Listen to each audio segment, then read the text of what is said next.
et carence des enseignants, l'école en danger au Cameroun. L'hémorragie des enseignants s'intensifie au Cameroun.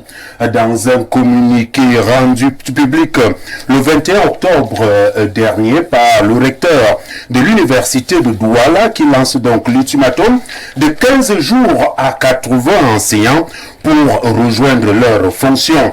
Un phénomène qui s'étend à travers le triangle national et qui touche tout le système éducatif.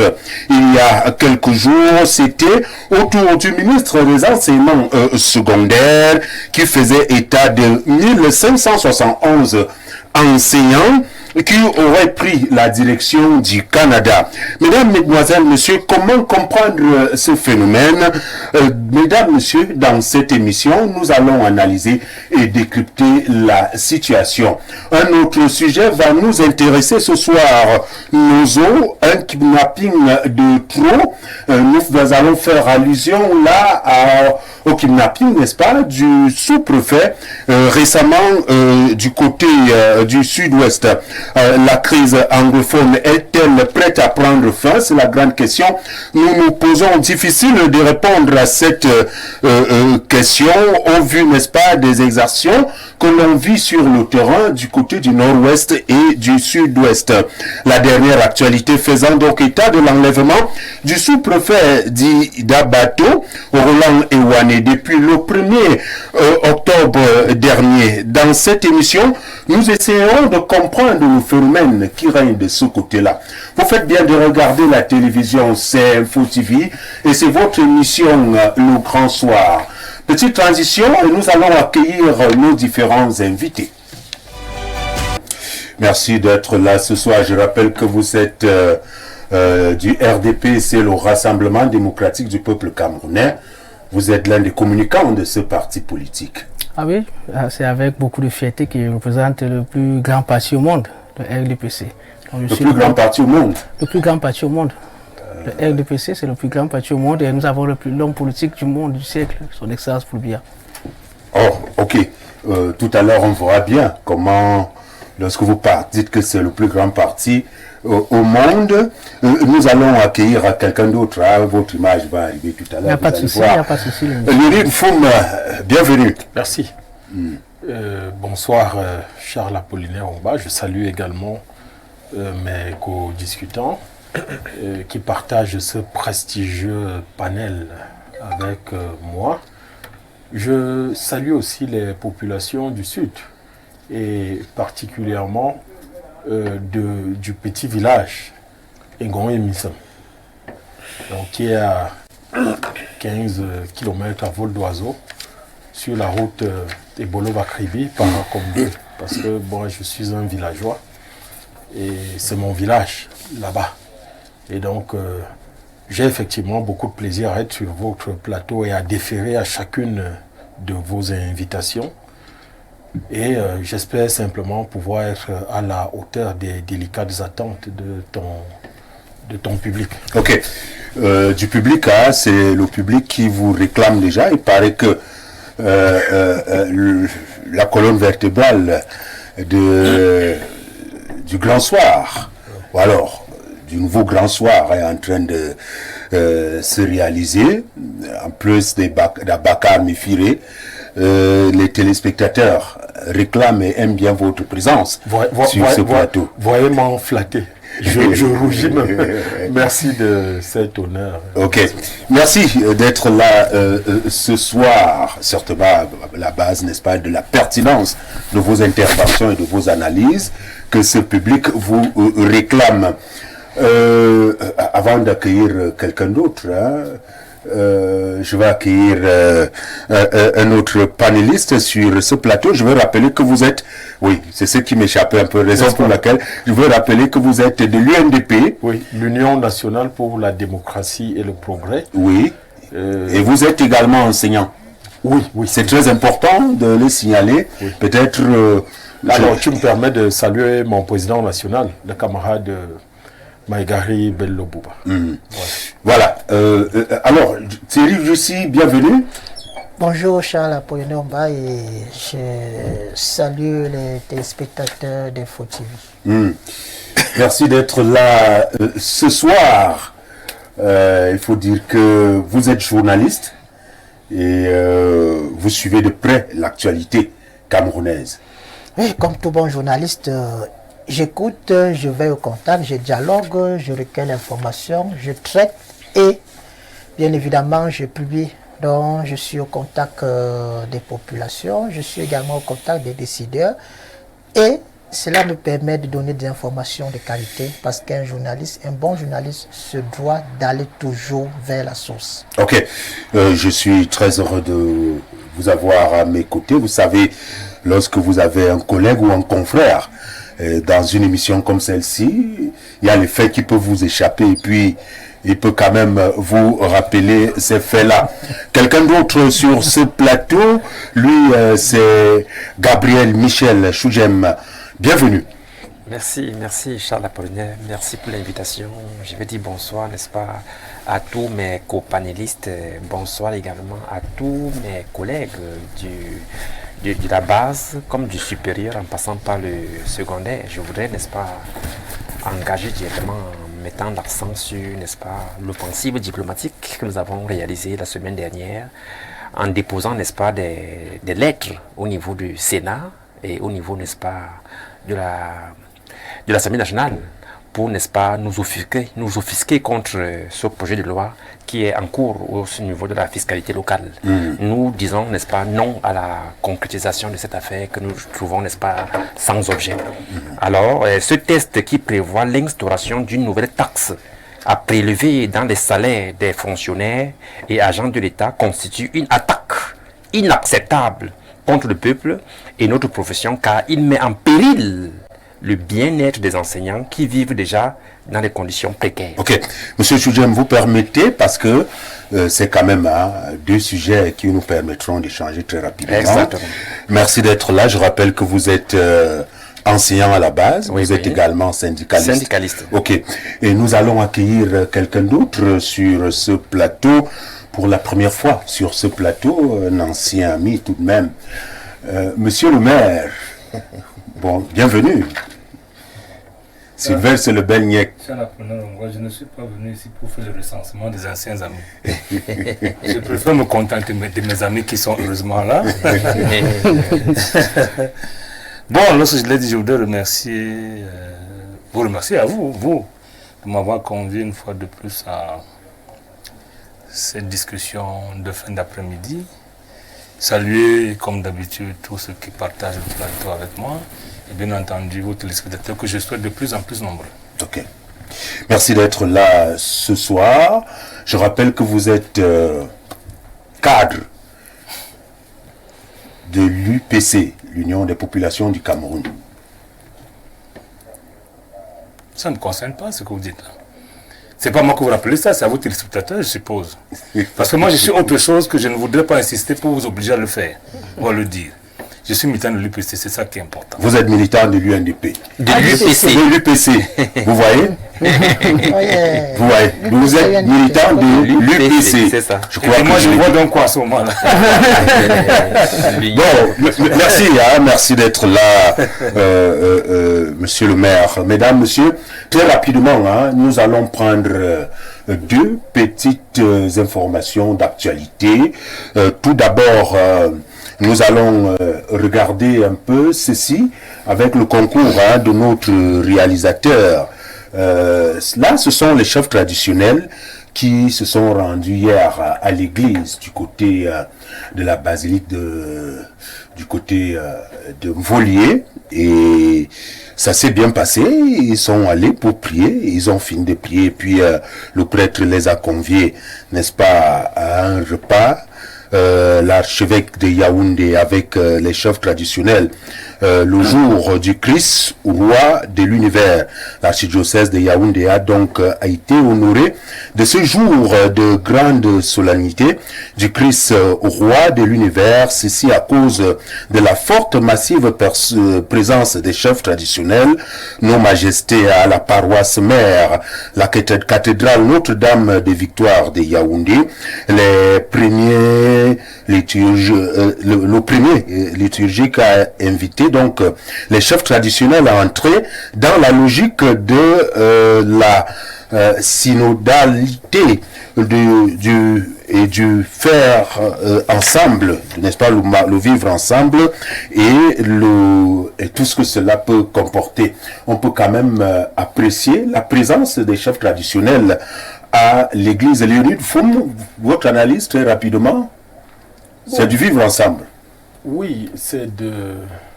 Vous savez, c'est du domaine de la transcendance, les croyances. Moi, je suis d'abord républicain et nous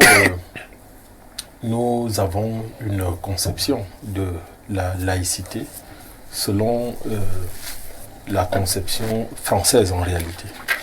Donc, le citoyen ordinaire est libre d'adhérer à la religion de son choix et l'État reconnaît cette liberté de religion. Je crois que c'est une quête de spiritualité que les chefs traditionnels manifestent là. Vous savez, la religion est essentiellement porteuse de valeurs. Les valeurs de vie, les valeurs d'altruisme, de progrès, les valeurs d'entente, de vivre ensemble, d'entraide au sein de la société. Donc quand la religion est bien sentie, elle est de nature à resserrer le lien social qu'il y a entre les populations. Donc je ne veux pas revenir sur certains travers des religions, mais je dis si les chefs le font pour bien être aux côtés de leur population, de manière à lutter, à militer pour le bien-être de celle-là, alors c'est une très bonne chose. Une très bonne chose. Je crois que le célébrant du jour a eu à le leur dire et à le leur rappeler. Mais permets-moi de chuter en disant que la religion est d'abord quelque chose de privé et doit rester dans le cercle privé. Et moi qui suis de culture philosophique française, je dis que quand on commence à aller dans les mélanges de genres, ce n'est plus intéressant. Nous n'allons pas faire un débat ce soir. C'est une image, c'était, n'est-ce pas, votre point de vue. À Konose, on parle du vivre ensemble, l'union, les chefs traditionnels. Ils étaient très nombreux à l'église. Certains diront que c'est assez différent. Le prêtre ou alors la religion de l'autre côté, la tradition de l'autre côté. Oui, c'est... Bon, comme il a dit, la religion, c'est privé, mais bon, la religion est privée, mais l'évangélisation, c'est pas privé. Moi, c'est un message, c'est une image, c'est une belle évangélisation pour l'Église catholique, où les chefs ont décidé d'aller ensemble et de façon remarquée et remarquable. Oui, parce qu'ils sont allés, je crois, avec leur attribut. Ou alors tout au moins avec une tenue qui est une tenue significative. Oui.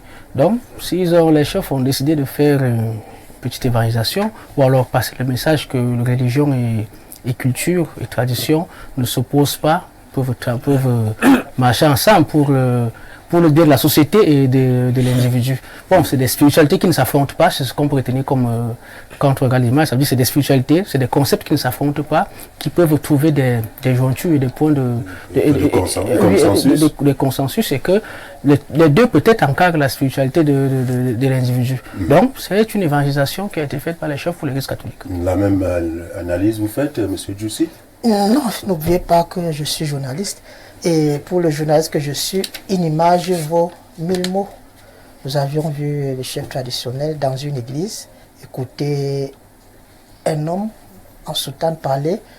Ce n'était pas possible il y a quelques mois seulement, parce que vous saviez qu'entre les autorités traditionnelles et les princes de l'église, notamment l'église catholique, c'était en quelque sorte la guerre, passez-moi l'expression. Suite aux propos qu'on peut qualifier de malheureux, d'un homme en soutane. On les appelle communément au quartier les hommes de Dieu. Bon, je préfère dire homme en soutane, qui avait dans son propos stigmatisé la tradition. Nous étions du côté de Bafoussam, c'est à l'ouest du Cameroun. Or, ces propos de cet homme de Dieu avaient heurté les chefs traditionnels. Et on peut le comprendre parce que les chefs traditionnels sont avant tout les gardiens de la tradition. C'est parce qu'il y a la tradition qu'il y a des chefs traditionnels. Bon, maintenant, je crois que c'est le calumet de la paix, la sérénité est de retour. Et c'est une bonne chose parce que il faut bien qu'il y ait la paix dans ce pays entre la tradition et les hommes d'église. Mais il ne faudrait pas et c'est ce que je regrette depuis longtemps. C'est vrai que je ne suis pas né au moment de la pénétration occidentale, ce qu'on appelle communément l'arrivée des Blancs au Cameroun. Mais je crois savoir qu'à l'époque de nos pères, le chef traditionnel était en même temps le chef religieux. Donc on était à la fois chef de la tradition et chef de la religion. Donc la tradition et la religion étaient un. Et c'était une seule personne, le chef, qui les incarnait tous les deux. Or, aujourd'hui, quand vous allez dans nos villages, on pratique de moins en moins le culte des ancêtres. Et quand vous allez dans nos villages, on voit de plus en plus des églises et même des mosquées. Je ne suis pas contre la présence des églises et des mosquées dans nos villages. Moi, je parle de ce culte des ancêtres qui tend à disparaître. Parce que ce culte-là est une identité. Ça fait partie de nos traditions. Donc, mon plaidoyer ici, c'est que ces chefs traditionnels n'oublient pas qu'ils sont également chefs religieux et qui doivent, là où cela a été éteint, ressusciter le culte des ancêtres parce que cela fait partie de l'identité des populations de ces terroirs-là. Sylvain, c'est le Benyek. On peut voir cela, une certaine compatibilité, tradition, religion. Vous faites trop d'efforts pour rassembler les choses qui ne doivent pas se retrouver. C'est trop d'efforts inutiles d'ailleurs. Mais je dois me poser la question, ne me répondez pas, qui était hier à la messe? Les autorités traditionnelles, les chefs traditionnels ou les auxiliaires de l'administration? C'est la question. Qui était là hier? Je ne peux pas dire, je ne peux pas répondre à ça. Mais dans tous les cas, je pense que... Répond. Hein? La tenue peut répondre, la tenue. Ah non, je suis désolé. La tenue ne suffit pas. Aujourd'hui, nous avons très peu de chefs traditionnels. Très peu. Ayaoundé.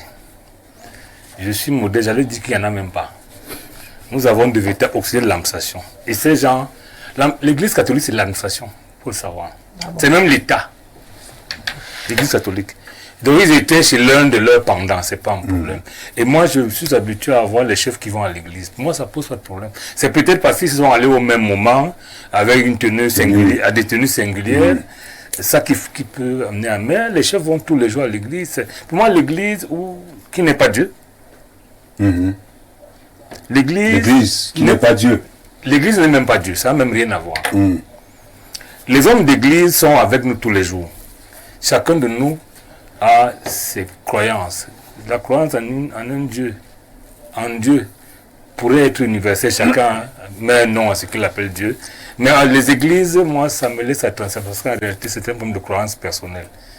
Maintenant, pour dire comme on amène aussi, c'est que si on fait la lecture coloniale de cette église-là, ça nous oblige à demander aux chefs traditionnels, c'est tant qu'ils étaient là hier, de ne pas y aller, parce que dans tous les cas, dans cette église, on croit à une autre église, une autre religion que la nôtre.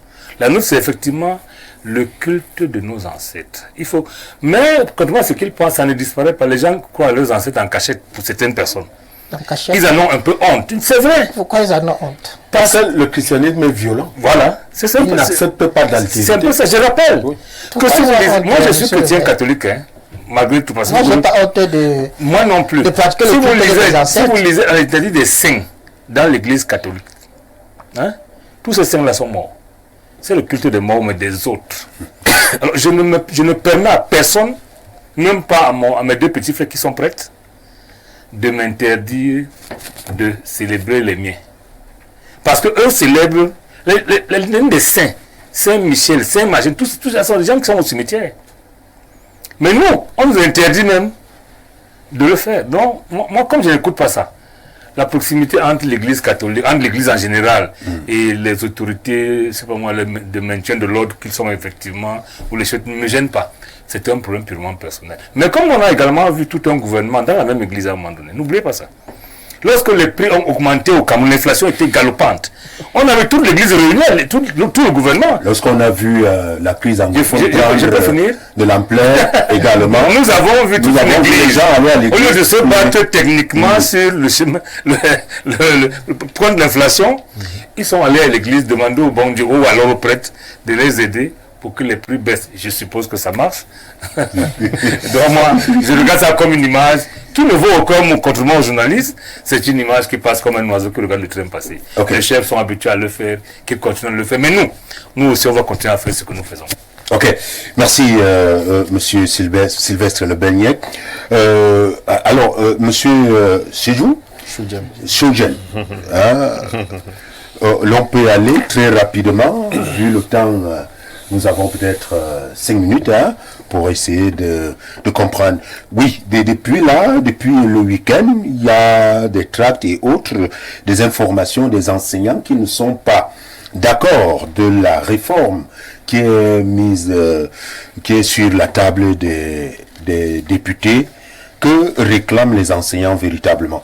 Les enseignants réclament ce qu'ils ont toujours réclamé depuis des décennies. C'est les mêmes griefs qui reviennent. Et n'est-ce pas, ce projet de loi qui est en cours là, sur la fiscalité locale, c'est comme, n'est-ce pas, la goutte d'eau qui fait déborder le vase. Voilà pourquoi nous avons initié, n'est-ce pas, des lettres qui sont même déjà déposées, n'est-ce pas, sur la table du président Kaba Yegle Djibil et même sur la table du président Nyat Djibenji Marcel. Il n'est pas là. Les députés n'ont pas J'ai d'ailleurs... Les députés, ils sont là pour élaborer la loi. Oui. Mais puisque c'est pour faciliter la tâche, peut-être, ce sont les mêmes taxes que les gens payaient avant, et puis maintenant, ce sera plus facile pour vous, peut-être, pour recruter les gens. Peut-être la décentralisation. Nous avons suivi même Monsieur le maire de Ngoumou, à Temengue, qui disait que la décentralisation au niveau du primaire, ça se ressent déjà. Et peut-être à travers le triangle national, nous avons essayé de voir. Nous voyons, n'est-ce pas, les mairies qui recrutent les enseignants et autres. Mais qu'est-ce que vous réclamez concrètement? Pourquoi contestez-vous, n'est-ce pas, cette réforme?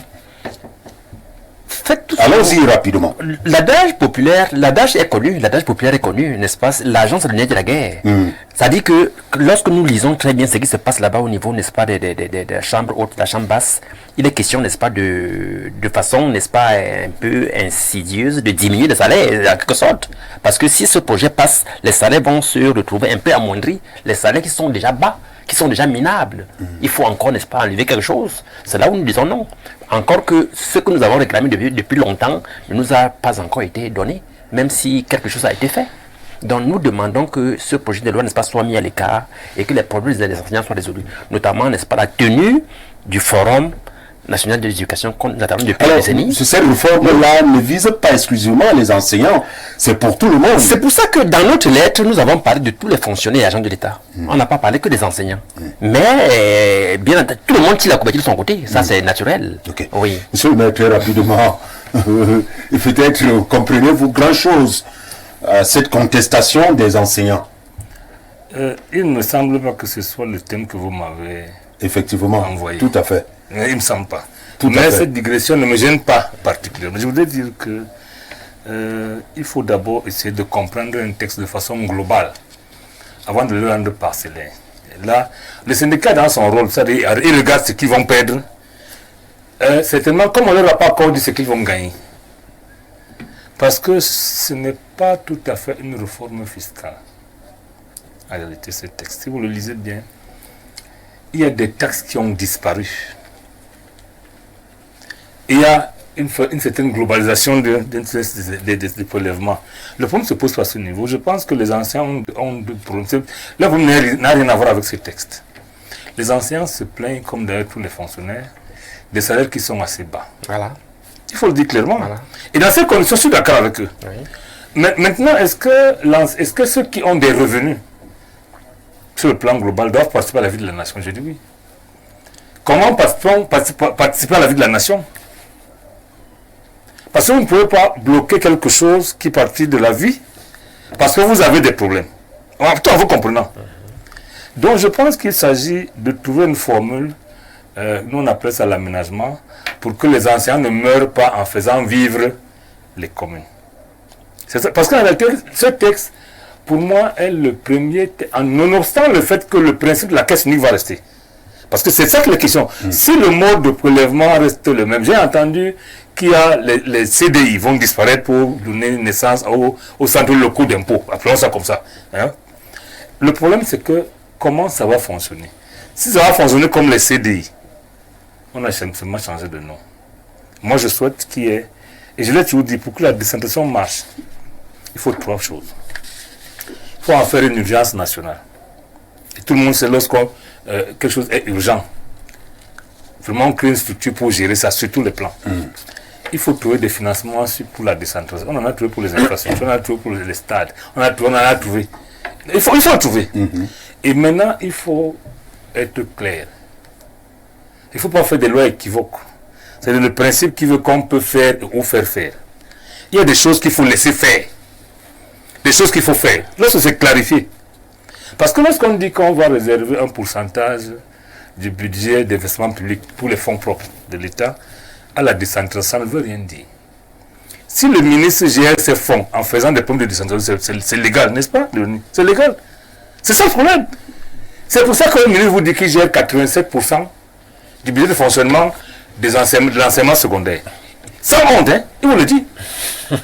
Sans honte. Alors qu'en réalité, dès lors qu'on a transféré l'enseignement secondaire aux régions, elle devrait se délester de ce budget de fonctionnement pour l'envoyer là-bas. Si c'est effectivement envoyé, je pense que les problèmes des enseignants vont trouver plus facilement des solutions. Parce qu'il me semble que tant qu'on va chercher à mettre l'infrastructure au-dessus de la superstructure, c'est-à-dire que le fonctionnement de l'État est ce qu'on appelle la superstructure. L'éducation, je sais pas moi, la santé, c'est des infrastructures. Mais on est dans un pays où chacun, il vous dit, hein, chacun tire la couverture de son côté. Sauf à rendre tout le monde méchant. Il ne s'agit pas de ça. Je pense qu'il faut gérer ça au niveau un peu supérieur, de manière que chacun se retrouve. C'est-à-dire, lorsque quelqu'un perd 4 000 francs dans son salaire, et qu'il le retrouve à travers une bonne route, il le retrouve à travers l'électricité qui est constante, il le retrouve à travers les conditions de travail qui sont améliorées. Ça n'a pas une consolation. Ça va une consolation. Mais lorsque c'est vrai, lorsque l'argent est perçu, et chaque jour, il y a des gens qui vous disent qu'ils ne voient pas les poubelles à Yaoundé. Je prends le cas de Yaoundé seulement. Il y a des gens qui vous disent qu'ils ne voient pas les nids de poules. C'est ça qui est choquant. C'est-à-dire, en fait, le ressenti de l'enseignant, qui me semble le ressenti global, même si c'est eux qui s'expriment, est une affaire de dire, mais à quoi sert même tout ce qu'on nous prélève? Ok. Mais là, c'était le débat. On va l'ouvrir. C'était un autre débat. Je voulais dire,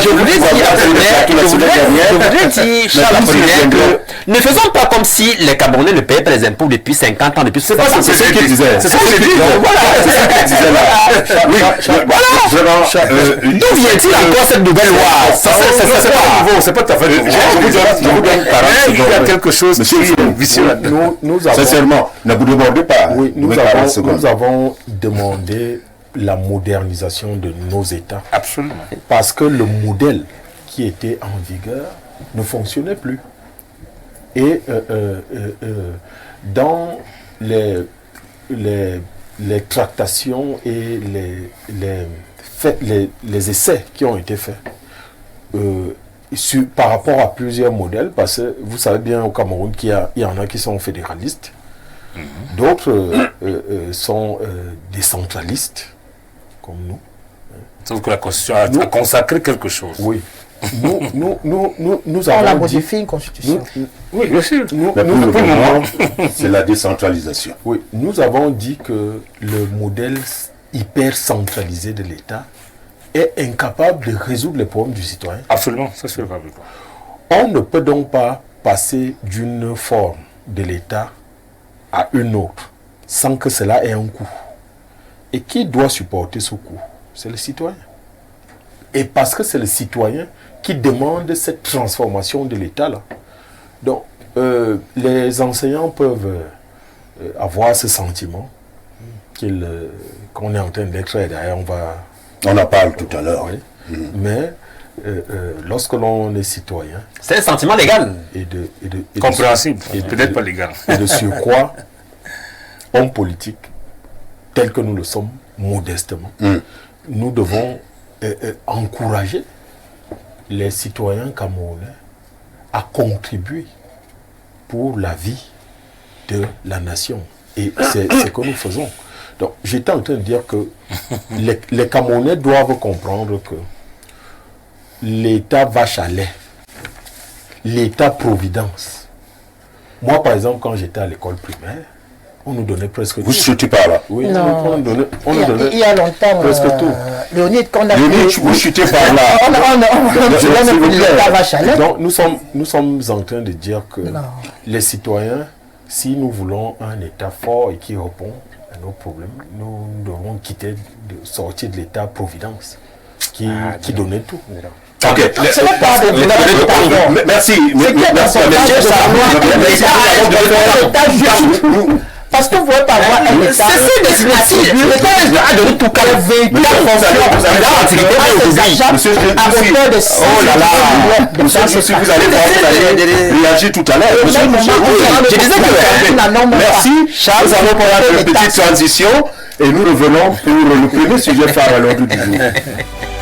Communiqué radio daté du 21 octobre 2024, le recteur de l'université de Douala lance l'ultimatum de 15 jours à 80 enseignants pour rejoindre leurs fonctions.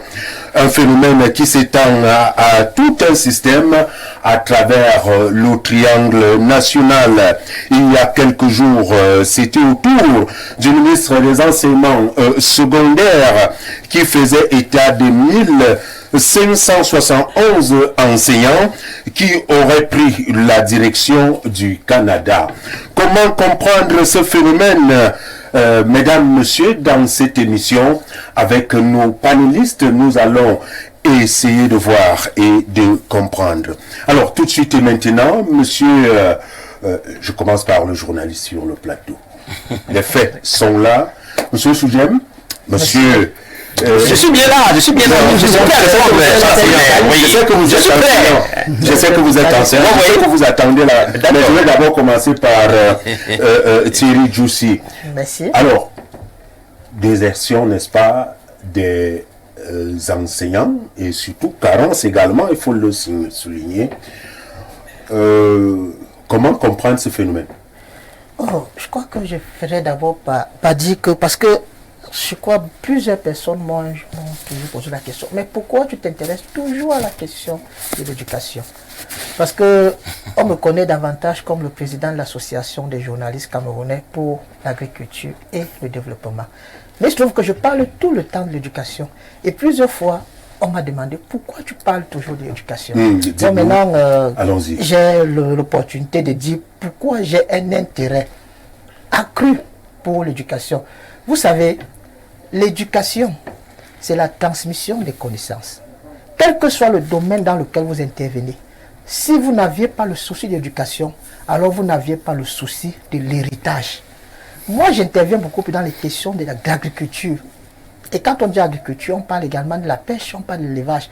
Or, si ceux qui aujourd'hui ont la connaissance de l'agriculture, la connaissance de l'élevage, la connaissance de la pêche, si ces gens-là ne les transmettent pas à la génération qui arrive, alors ces connaissances seront perdues et c'est le pays qui perdra.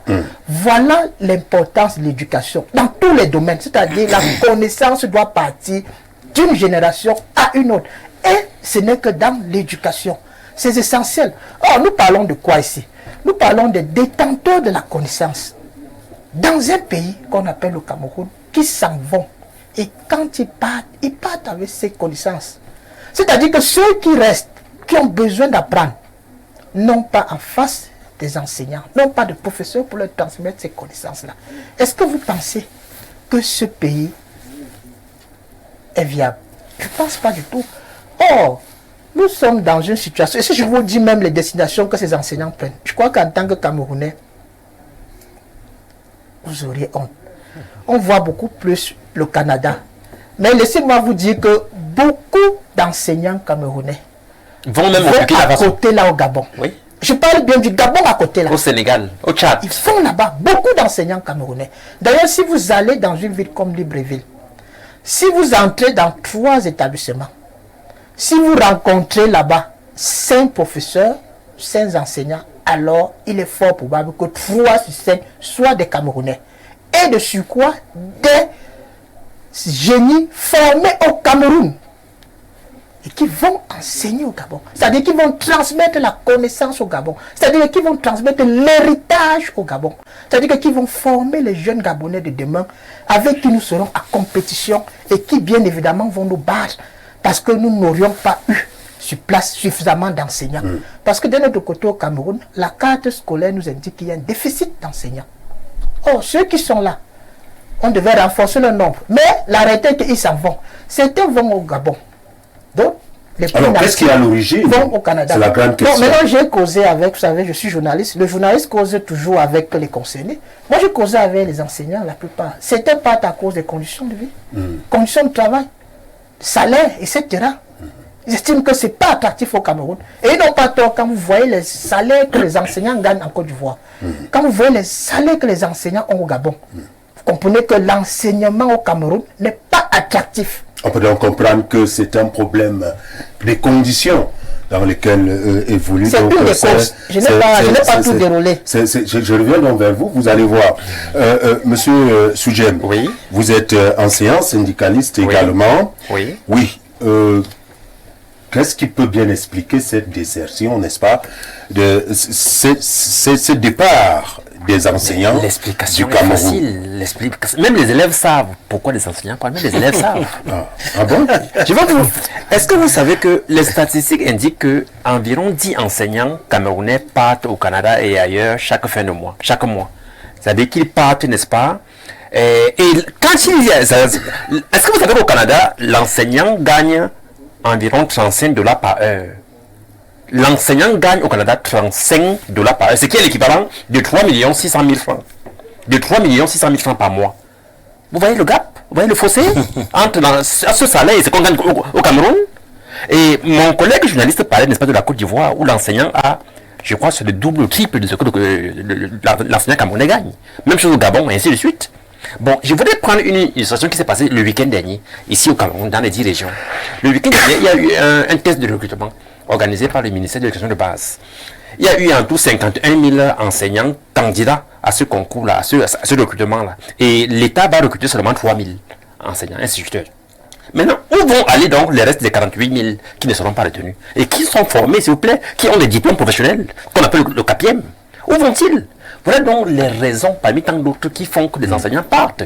Vous voyez? Bon, nous avons demandé... Ce qui veut dire que nous avons assez d'enseignants formés, oui, mais peu sont recrutés. Oui, peu sont recrutés parce que l'État ne fait pas de l'éducation une priorité. Oui, comment expliquer que le président Biya, qui a donné son mot depuis 2 décennies, qu'il va signer le statut particulier des enseignants, jusqu'aujourd'hui, rien n'a été fait? Comment est-ce qu'on peut expliquer ça? Et nous n'avons jamais cessé de le rappeler, que ce soit ici ou ailleurs. Rien n'a été fait. Comment voulez-vous comprendre que, n'est-ce pas, nous attendons depuis longtemps la tenue du Forum national de l'éducation, qui n'a jamais eu lieu.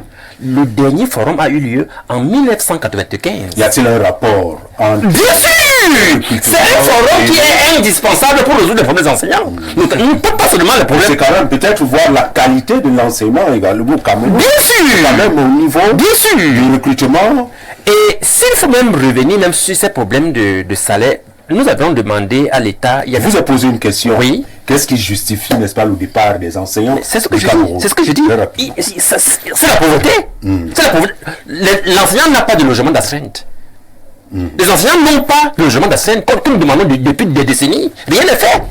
Vous voyez?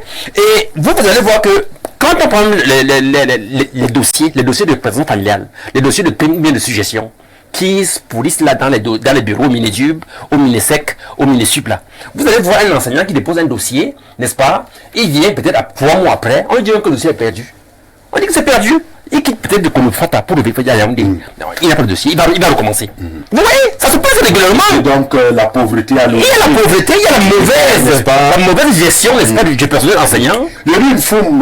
Quand nous avons eu le phénomène OTS, et on a cru que la calmie était arrivée, vu que entre-temps, les cours ont repris normalement. Comment comprendre qu'aujourd'hui, on ne retrouve pas les enseignants à leur poste de service?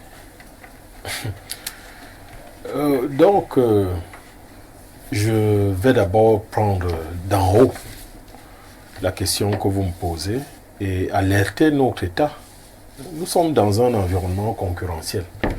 Et donc, on ne peut plus avoir la prétention qu'on aurait eu peut-être dans les années 60 où l'information était rare et difficile. Aujourd'hui, avec les nouvelles technologies de l'information et de la communication, eh bien, les États, les pays ont la latitude d'aller chercher les ressources humaines là où elles se trouvent.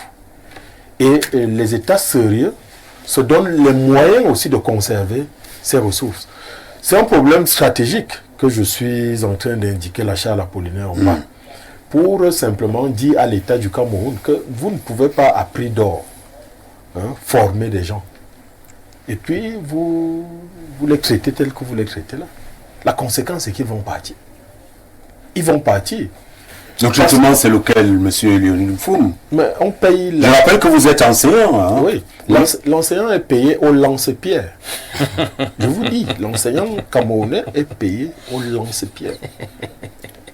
Et je raconte souvent aux gens que mon premier salaire fut de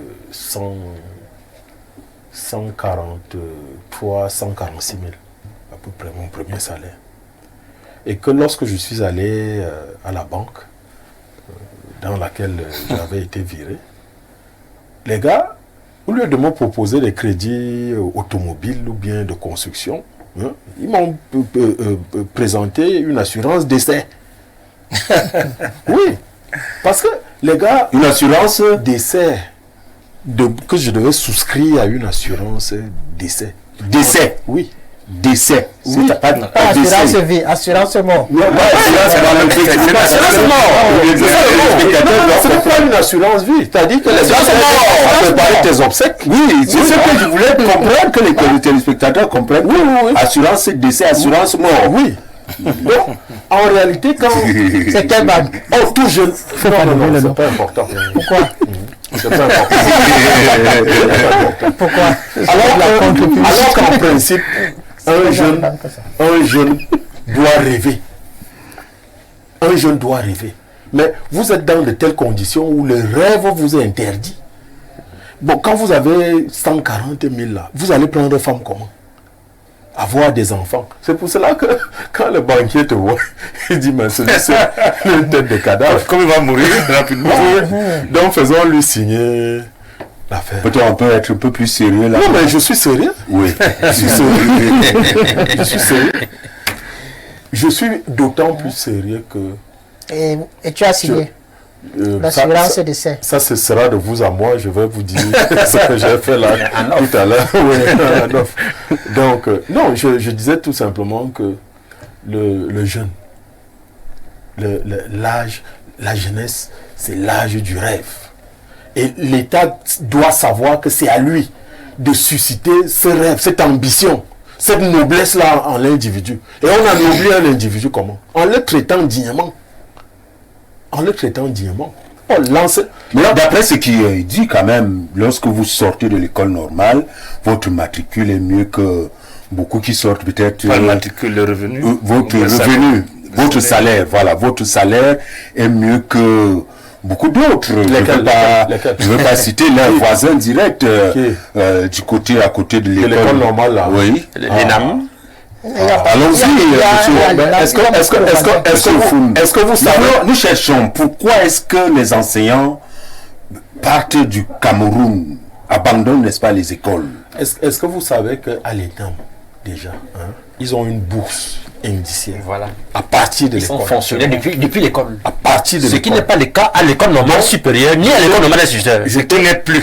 J'étais donc disant que si vous prenez même cet argument que vous voulez nous balancer à travers la figure, dans la même fonction publique, moi, enseignant, après 3 mois ou bien après un trimestre, ma prime de rendement, c'est 3 000.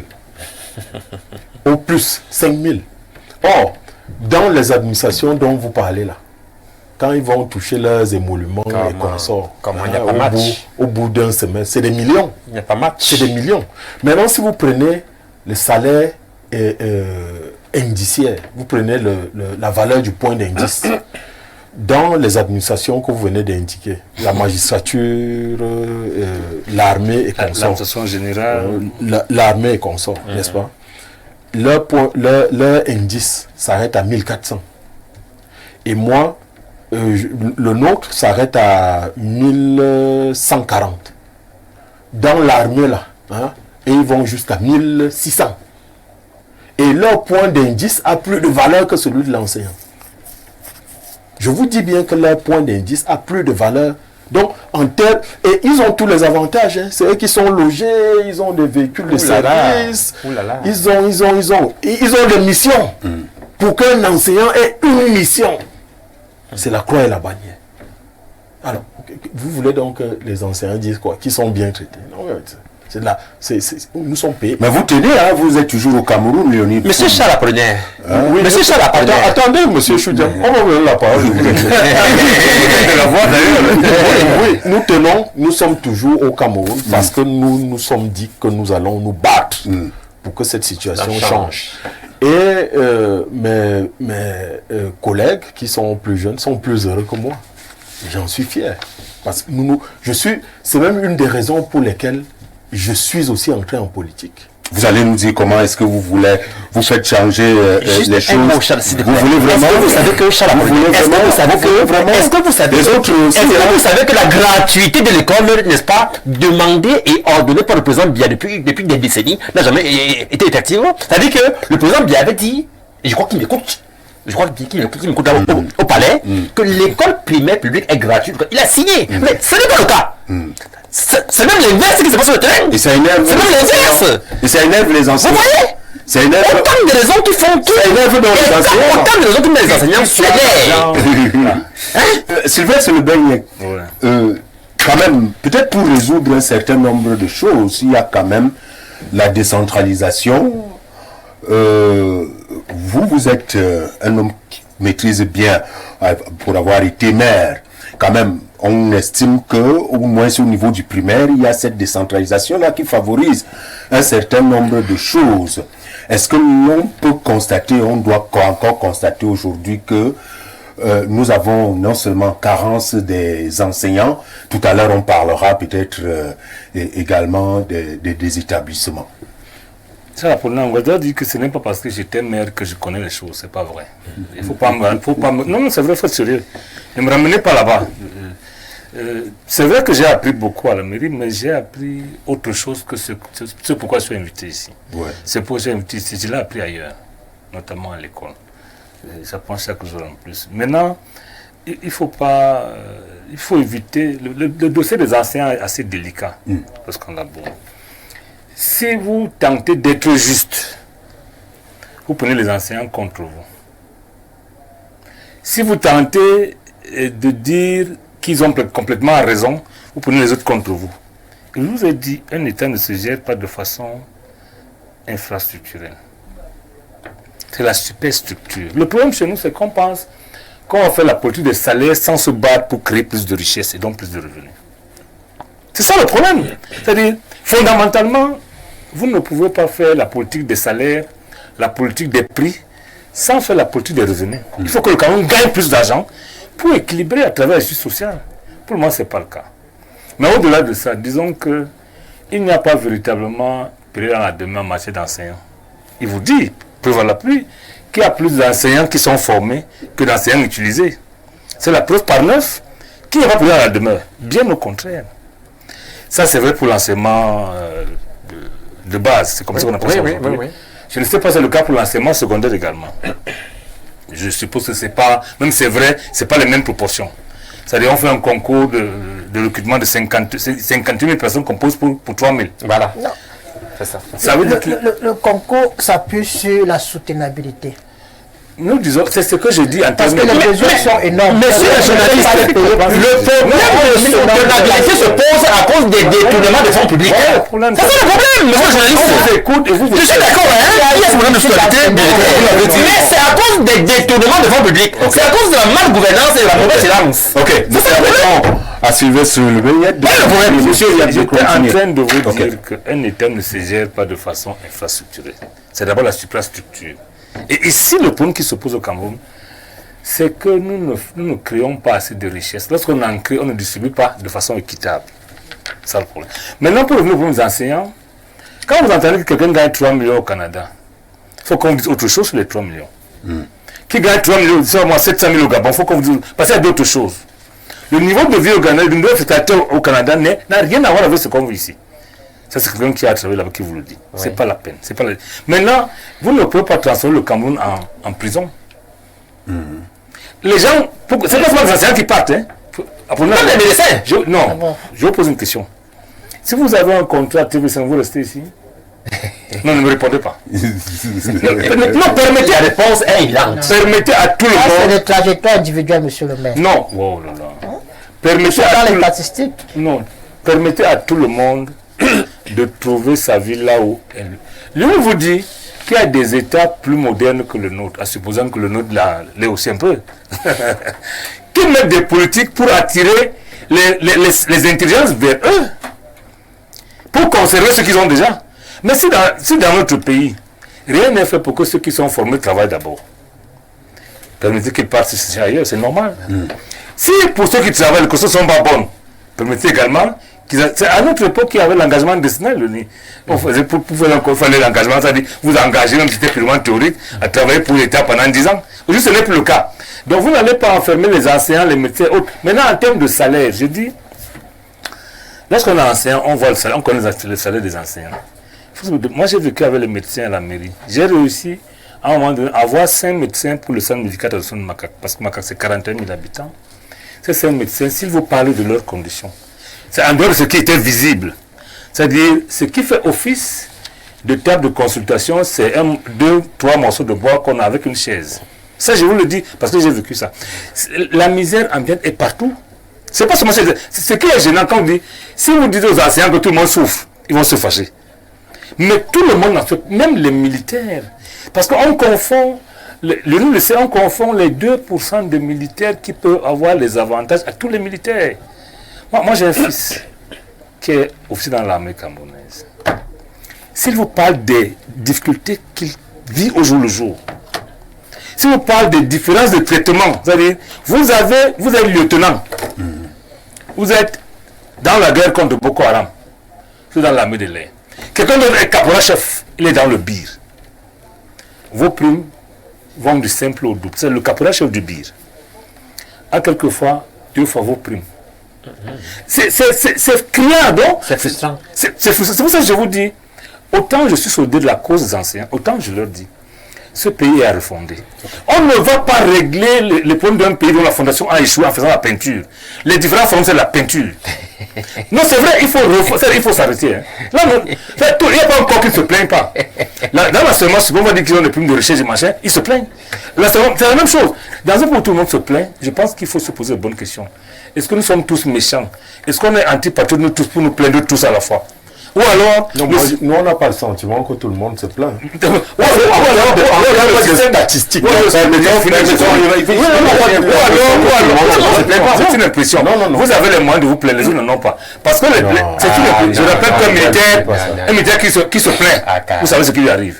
Vous savez. Donc je dis... Même des enseignants, hein. Oui, bien sûr. Ils se plaignent à leur risque et péril. Tout à fait. Il faut donc des affectations. Il faut donc... C'est mon cas. Attendez. C'est mon cas. Alors il faut qu'on travaille. S'il vous plaît. Il faut qu'on travaille pour refonder le Cameroun à travers un projet civilisationnel où tout le monde trouve son compte, où les revenus sont créés, sont conservés et bien gérés.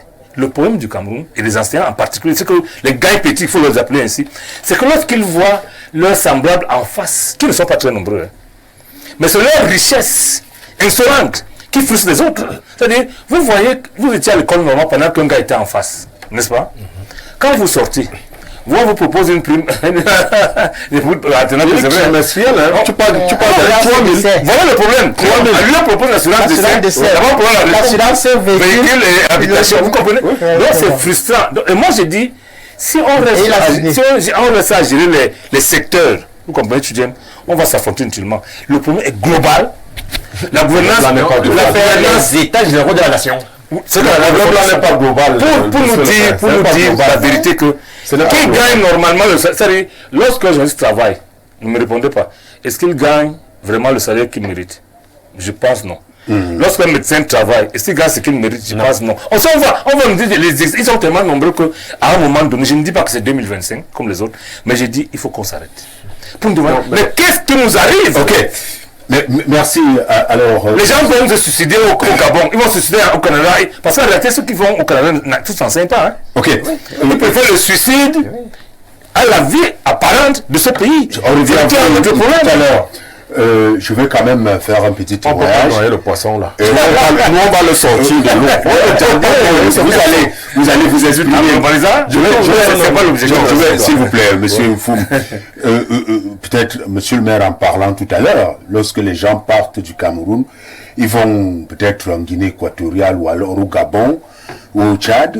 Quel est le rythme de vie, le niveau de vie de ce côté-là? Donc vous croyez que s'il vous plaît, que le Gabonais a un marché différent du marché? C'est pareil. Permettez-moi de m'exprimer, monsieur Foum. Alors, moi j'étais récemment à Kiossi. Moi-même j'ai été au Gabon. Qui est presque à côté de ces frontières-là. Mais le rythme, le niveau de vie là-bas est bien différent de Yaoundé.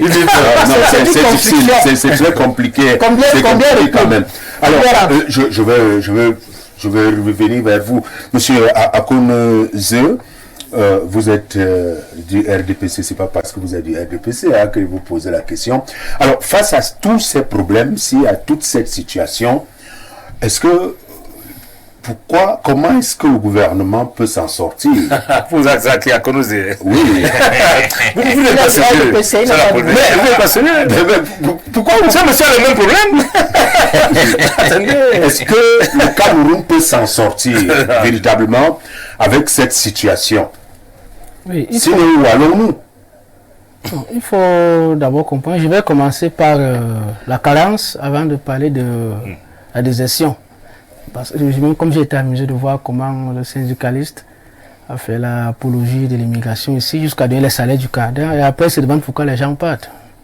Vous êtes un acteur, vous facilitez puisque vous encouragez, vous faites la publicité de l'immigration. Je n'ai jamais encouragé l'immigration. Je n'ai jamais encouragé mes collègues à partir, sinon je serais quand même parti. Attention, ce ne sont pas l'éducation qui m'a manqué. Ne dites pas ce qui est fort en m'indexant, s'il vous plaît. Je n'ai jamais dit ça, au contraire. Nous demandons à nos collègues de vaquer à leurs occupations. Est-ce que vous savez que même les enseignants devaient être en grève depuis ce matin? Nous avons dit non. Vous le savez? Ok, vous l'avez dit. Bon? Permettez donc qu'il s'exprime. C'est bon? Ok. Allons-y. Il faut d'abord comprendre. Derrière, déjà tous les fonctionnaires, le nombre de fonctionnaires déjà recrutés est insuffisant. Il faut au moins, nous n'avons même pas le cas qu'il faudrait. Peut-être que les fonctionnaires devraient être environ 10% de la population pour qu'il y ait assez de fonctionnaires d'État pour servir. Mais nous sommes actuellement à moins d'un quart, puisqu'on n'atteint même pas les 500 000 sur les 3 millions. Peut-être qu'on devrait avoir, je parle de fonctionnaires en général. Pourquoi? Parce que l'État recrute en fonction de la capacité qu'il y a à payer, avec des salaires qu'on peut juger grands ou petits, ou alors suffisants ou insuffisants. Mais les salaires promis, pour pouvoir les payer, on prend la quantité de fonctionnaires que l'État peut supporter. Donc il y a un déficit même sur tous les fonctionnaires en général. Maintenant, dans ces fonctionnaires-là, les enseignants occupent 53%, plus de la moitié, au Cameroun.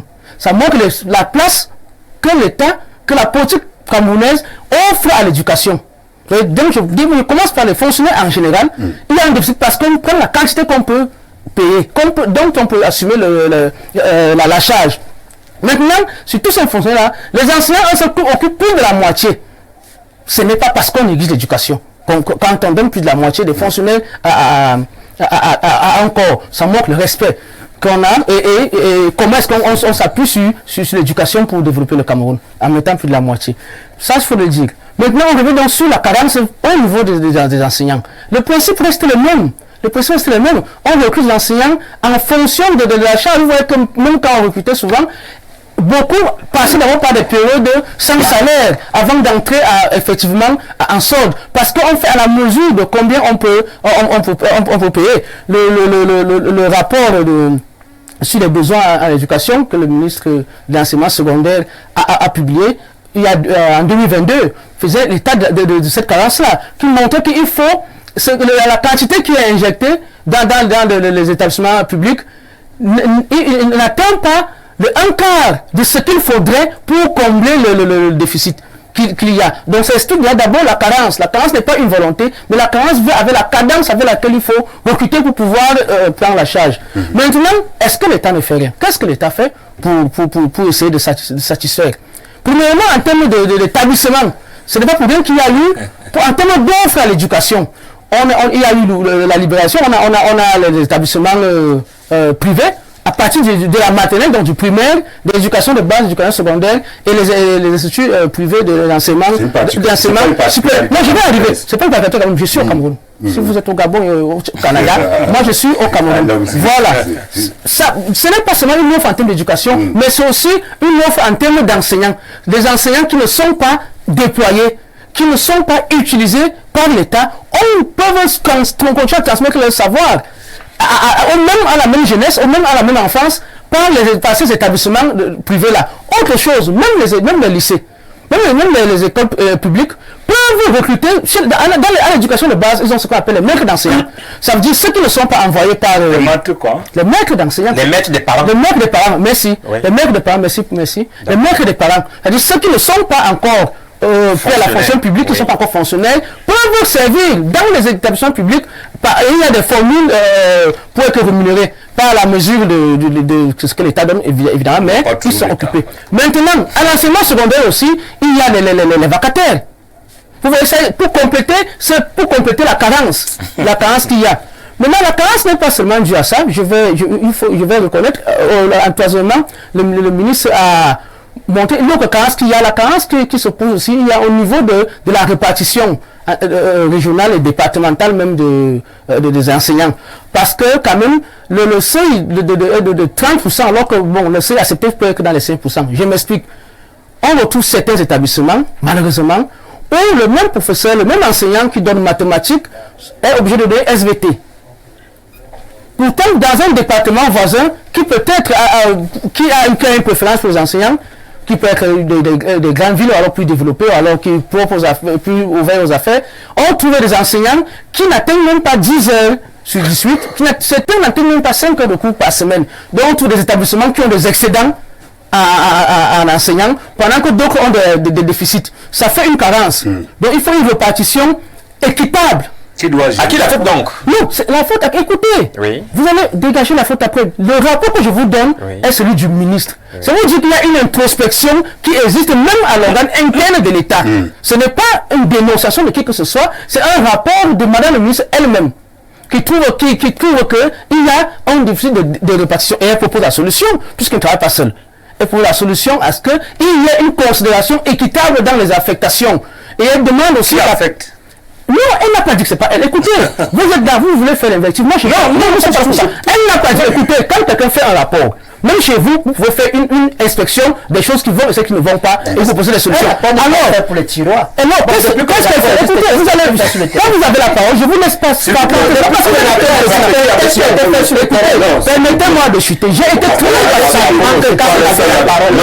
J'ai été extrêmement patient. Laissez-moi dire et réagir. Laissez-moi finir et vous allez réagir, s'il vous plaît. Allez-y, monsieur. Voilà. Puis ce rapport, alors, et elle a invité les chefs d'établissement à faire des rapports aussi sur les excédents et sur les déficits pour qu'il y ait une distribution équitable avec le peu qu'il y a. Maintenant, ça c'est j'explique la carence qui est reconnue et je montre les solutions qui sont engagées. Maintenant, s'il y a d'autres solutions, sur cette table, il y aura des propositions que nous allons prendre et que le ministre aussi va forcément prendre en compte tout ce qu'on veut, ce qui est un nombre suffisant d'enseignants. Maintenant, pour la désertion, comme l'a dit monsieur le maire tout à l'heure, le Cameroun, bien qu'on veut que les gens restent, n'est pas une prison. Vous savez, on ne peut pas définir, il serait difficile. Il faut une étude bien longue pour définir le seuil de satisfaction net qui fait en sorte qu'aucun Camerounais ne quitte encore du Cameroun. Vous voyez? Il faut qu'on définisse quel est le seuil, quel est le salaire exact. C'est 500 000, c'est 700 000, et c'est 80 000, et c'est 800 000. Est-ce qu'on dépose aujourd'hui, si on donne tel salaire, plus aucun Camerounais va sortir du Cameroun. Je ne suis pas sûr que cette étude a été menée. Maintenant, il y a les seuils. Oui, maintenant, il va dire qu'on l'interrompt. Maintenant, il faut d'abord définir ça. Il y a des gens qui continuent de sortir. Ce n'est pas toujours parce que c'est tellement mal payé, c'est tellement ceci. Non. Il y a des gens qui ont pour ambition, qui ont décidé, pour eux, chacun définit son bonheur. Il y a des gens qui ont décidé que le bonheur pour eux, c'est quand ils vont voyager. C'est-à-dire, quelles que soient les conditions. Ils ont quand même la preuve est qu'il n'y a pas que les enseignants. Il y a des gens dans d'autres corps. Les enseignants disent que certains sont mieux traités. Mais même parmi les mieux traités, il y en a qui sont du Cameroun. Ça veut dire qu'il n'y a pas un seuil de certification. Et dans les moins traités, la preuve est que j'ai des enseignants sur ce plateau qui ne sont pas partis. J'ai aimé l'expression, j'ai aimé la réponse de M. Fou. Il a dit, il ne va partir parce que lui, il est resté pour travailler les choses aillent mieux. Il reste, mais il a pris le choix. Il a pris le choix courageux et le choix patriote de rester. Améliorer le pays qu'il a formé. Le pays par lequel il est devenu enseignant et il est resté pour améliorer les choses. Je pense que c'est cette vision. Vous avez dit de rester améliorer. Mais c'est moi. Avançons, permettons, nous allons prendre quelques réactions des téléspectateurs. Bonsoir Lou Plateau, bonsoir Prince. Lorsqu'un enseignant revendique ce qui lui revient de droit, mais en vain, on doit s'attendre à ce genre de résultat normal. À ce genre de résultat qui est normal. Bonne émission à vous, c'est Gassizou Titus depuis Bouya. Merci à vous. Autre réaction reçue, il y en a beaucoup. Bonsoir à tout le monde sur le plateau, très bonne thématique. Il y a vraiment carence d'enseignants. Je suis dans un lycée dans la Haute-Sanaga qui n'a que 8 enseignants. Signez vos messages, ça doit être à Yougbo, quelque chose comme ça. Autre réaction reçue, bonsoir le plateau. Monsieur le maire veut nous entraîner dans un mauvais terrain. Le problème, ce n'est pas de savoir s'il y a la richesse ou pas, mais celui de savoir comment cette richesse est repartie. C'est cette injustice-là qui fait problème. Comment on peut dire qu'il n'y a pas d'argent et les budgets des parlements des parlements et de la présidence vont crescendo sans compléter leurs émoluments. Les parcs auto sont renouvelés à coût de millions. Des voitures tout-terrain neuves à des prix exorbitants. Conclusion, il y a de l'argent et c'est la redistribution de cet argent qui pose problème. Soprika depuis Douala. Autre réaction reçue. Comment ne pas repartir quand vous êtes dans un pays avec des salaires minables? Ceux qui veulent même rester sont marginalisés. Vous êtes à plus de 12 ans contractuels dans l'enseignement. Or, selon les textes, à 10 ans, vous êtes automatiquement intégré. Vous avez le même quota horaire que votre voisin fonctionnaire. En tout cas, vivons seulement. Bonne émission à vous, Odile, depuis Yaoundé.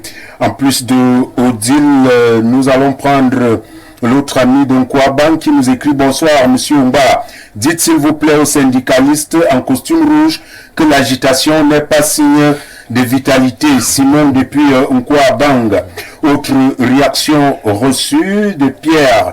Pierre qui nous écrit, dit: bonsoir le plateau, monsieur Biya et ses créatures se partagent toutes les richesses du Cameroun et demandent aux enseignants de travailler pour des salaires de manœuvre pendant que les barons du régime, pendant que s'il vous plaît, n'appelez pas quand nous sommes peut-être en train de lire le message.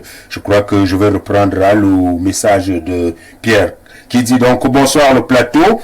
Monsieur Biya et ses créatures se partagent toutes les richesses du Cameroun et demandent aux enseignants de travailler pour des salaires de manœuvre pendant que les barons du régime boivent du pays Pétrus roule dans des grosses 4x4 de 100 millions. L'unité de mesure de détournement au Cameroun, c'est les milliards. Avec ça, vous voulez que les enseignants restent là à vous regarder. Vous pensez qu'ils sont venus au monde juste pour vous accompagner dans un pays où on dit que l'État n'a pas d'argent pour payer les enseignants. On parle de détournement des milliards. Je dis bien des milliards. Et personne n'a jamais été inquiété. Voilà le Cameroun de M. Biya, l'injuste. L'injuste et toujours l'injuste. Manga Ondo, depuis Libreville. Ça, lui, il a beaucoup écrit. Nous allons peut-être observer une petite pause. Bonsoir à vous, panel, et très belle émission. Je crois pour ma part que le syndicaliste présent sur votre plateau, a voulu surfer sur le voyeurisme visio-médiatique en voulant à tout prix ouvrir un sujet dont lui-même n'a pas la matière à débattre. Cela rejoint par ailleurs l'esprit de la première thématique sur le phénomène de désertion des enseignants qui en réalité n'est qu'une problématique d'aventurisme dans le corps des métiers d'enseignant. Je regrette les tentatives d'explication de certains de vos panélistes à ce sujet. Tous ces enseignants déserteurs ont atterri dans ce corps de métier par besoin de matricule et non par vocation. C'est la raison pour laquelle l'école se meurt au Cameroun. Nous allons arrêter là, peut-être revenir, et nous allons prendre 10 minutes pour, avant, n'est-ce pas, de prendre l'autre sujet. Monsieur Thierry Djoussi. Ok. Là, présentement, il n'y a pas que des enseignants qui partent, mais déjà, il y a même des manques. Peut-on passer à aux solutions? Qu'est-ce qu'il y a lieu de faire? Voilà. Non, je crois que la première chose à faire, ce n'est pas banaliser le phénomène. Comme certains ont tendance à vouloir le faire sur ce plateau. Il vous a pas échappé que je parlais de phénomène. Pour ceux qui maîtrisent le français savent ce que phénomène veut dire. Quand vous voyez le secteur des enseignements, et je parle des enseignements secondaires, quand vous suivez de près cette actualité-là, on vous parle de 3600 abandons de postes dans l'enseignement secondaire. Donc, il n'est pas question aussi de dire que les Camerounais n'ont pas le droit de partir. Même aux États-Unis, je dis bien aux États-Unis, il y a des enseignants qui partent chercher, faire fortune ou bien faire carrière en Allemagne. Y compris en France, il y a des enseignants français qui vont enseigner aux États-Unis. Mais ce qui est intéressant, c'est la tendance. Si je peux m'emprunter une expression au professeur Jean-Vincent Touday-Baudé qui parlait de tendance lourde. Il se trouve que pour ce qui concerne le secondaire, l'enseignement secondaire au Cameroun, la tendance est lourde. Officiellement, on parle de 3600 abandons de postes. Ça, ce sont les chiffres officiels. Mais ce n'est quand même pas une banalité. Ce sont des gens qui, du jour au lendemain, abandonnent le poste. C'est-à-dire que des gens qui sont chargés de former la jeunesse et qui s'en vont et qui laissent la jeunesse sans la former. C'est très grave. Parce que l'école, c'est le destin d'un pays. La façon dont vous traitez l'école, alors ce sera comme ça que votre pays est. Les grandes nations se sont battues sur l'école, pas ailleurs. C'est dans l'école qu'on prépare le pays et qu'on forge le pays. Donc la première solution pour répondre à la question, ce n'est pas banaliser cela. Parce que 3600 enseignants qui abandonnent le poste, ça ce sont les chiffres du ministère des enseignements secondaires. Ce ne sont pas mes chiffres. C'est très important. Et maintenant, ce qu'il faut faire, c'est savoir pourquoi ces gens partent. Il y en a qui, comme on le dit, ils peuvent le marquer. Vous voulez le dire, non? Mais ils n'enseignent pas, ils s'en vont. Pourquoi ils partent? Ça veut dire que le métier de l'enseignement, comme je l'ai dit, n'est pas... Nous n'allons pas recommencer le débat. Non, vous m'avez demandé la première question. La proposition maintenant, c'est de rendre le métier de l'enseignement au Cameroun attractif.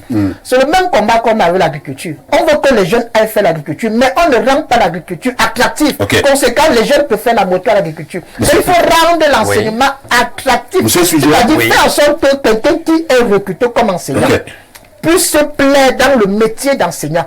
Parce que j'aimerais terminer par là. Vous savez, on dit ceci. On enseigne ce qu'on met.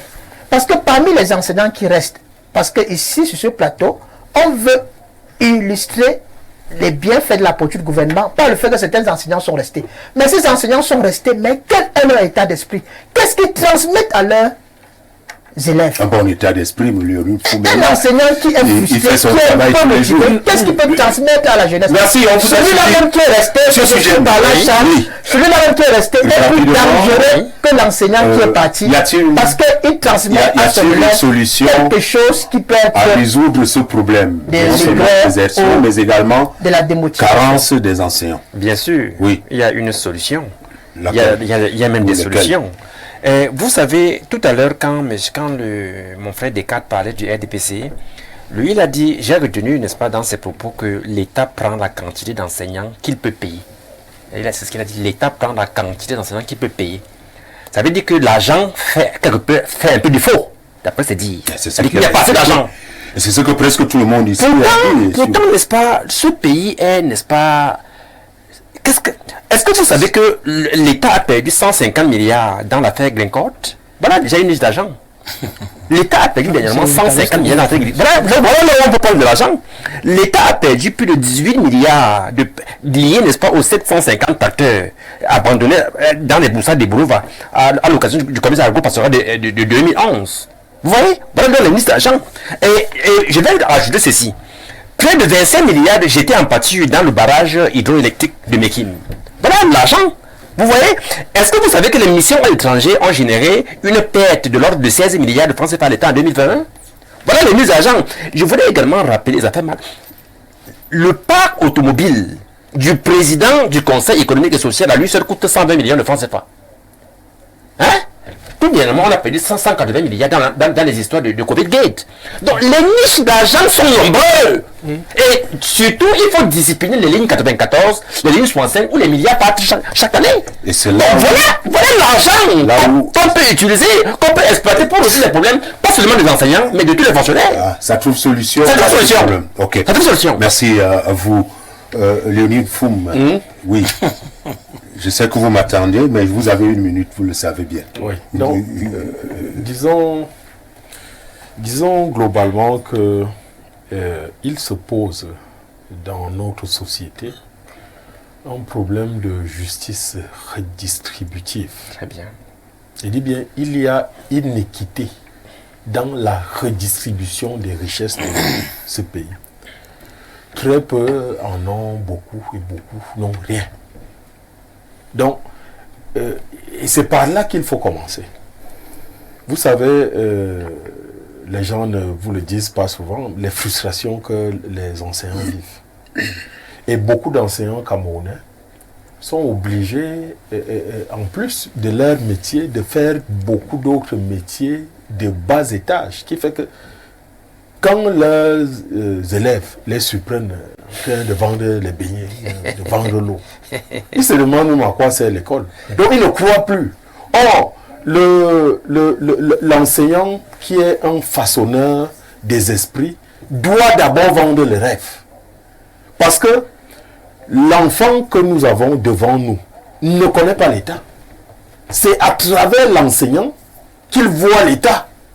Et l'État doit être soucieux de l'image de l'enseignant et de la perception que l'enfant a vis-à-vis de cet enseignant. Est-ce que vous n'empirez pas la situation, votre figure que vous présentez là, l'enseignant qui vend de l'eau, l'enseignant peut vendre peut-être de l'eau, il a, en plus de son salaire, de son travail, il a peut-être une petite boutique là, le soir, il vient, il peut... Ne parlez pas de salaire, ne parlez pas de salaire, Charles Apollinaire, parlez de tout sauf salaire. Charles Apollinaire, on voit le salaire. Quand tu estimes, c'est-à-dire, l'enfant, quand l'enfant voit son enseignant, je vous ai dit qu'un façonneur d'esprit, tel que l'enseignant est, c'est celui-là qui doit pouvoir vendre le rêve et la grandeur de sa nation. Si l'enfant vous trouve en train de vendre l'eau là, il va dire que vous avez échoué dans votre vie. Et que ça sert donc à quoi de lui bassiner les oreilles avec vos histoires d'école? Ça sert à quoi? Si demain ou après-demain, il te trouve derrière la moto, Le problème là maintenant, c'est quoi? L'enseignant qui travaille, qui gagne ce qu'il peut avoir, vous, par exemple, et que vous vous retrouvez en train de vendre de l'eau. C'est quoi le problème? L'image. C'est l'image. Pour joindre les deux bouts. Je vous ai dit. Pour joindre les deux bouts. Oui. Je vous ai dit que. Je vous ai dit que le premier contact de l'enfant avec l'État, c'est à travers l'enseignant. Et c'est la figure de l'enseignant qui doit lui montrer la grandeur de son État. Ok. Et alors pour éviter donc que l'enseignant n'arrive à vendre de l'eau et avoir cette autre image que vous présentez là, qu'est-ce qu'il y a lieu de faire? C'est là où je disais qu'il y a un problème de justice redistributive. Si nous tous, si on dit qu'il n'y a pas d'argent et qu'on n'en donne pas suffisamment aux magistrats, aux militaires, parce que les gens ont voulu diluer le problème de l'enseignant, il est réel. Donc qu'on ne nous dise pas que il n'y a pas d'argent, il n'y a pas de moyens, il n'y a pas ceci, alors que d'autres c'est la coule douce. La fonction publique est un lieu d'inéquité et d'inégalité camerounaise. Vous avez des gens qui sont à des niveaux princiers dans le traitement qui leur est accordé. Je vous dis que quand vous allez dans des quartiers comme Denver, vous visitez les Odia, les Santa Barbara, c'est des fonctionnaires camerounais qui les construisent. Or, moi, qui suis dans la fonction publique camerounaise et dans la catégorie la plus prestigieuse, je ne parviens pas à m'alimenter comme cela se doit. Or, d'autres fonctionnaires qui ne sont même pas d'une catégorie aussi prestigieuse que la mienne construisent des châteaux. Ils construisent des châteaux. Le problème de redistribution. Ils roulent des mécaniques. Votre problème, c'est à ce niveau-là, de redistribution. Oui. Okay. Charles, vous n'allez pas me dire qu'il n'y a pas d'argent dans ce pays, parce que dès que les Lions vont jouer là, ils vont aller taper le ballon pendant 3 ou 4 jours. Je voudrais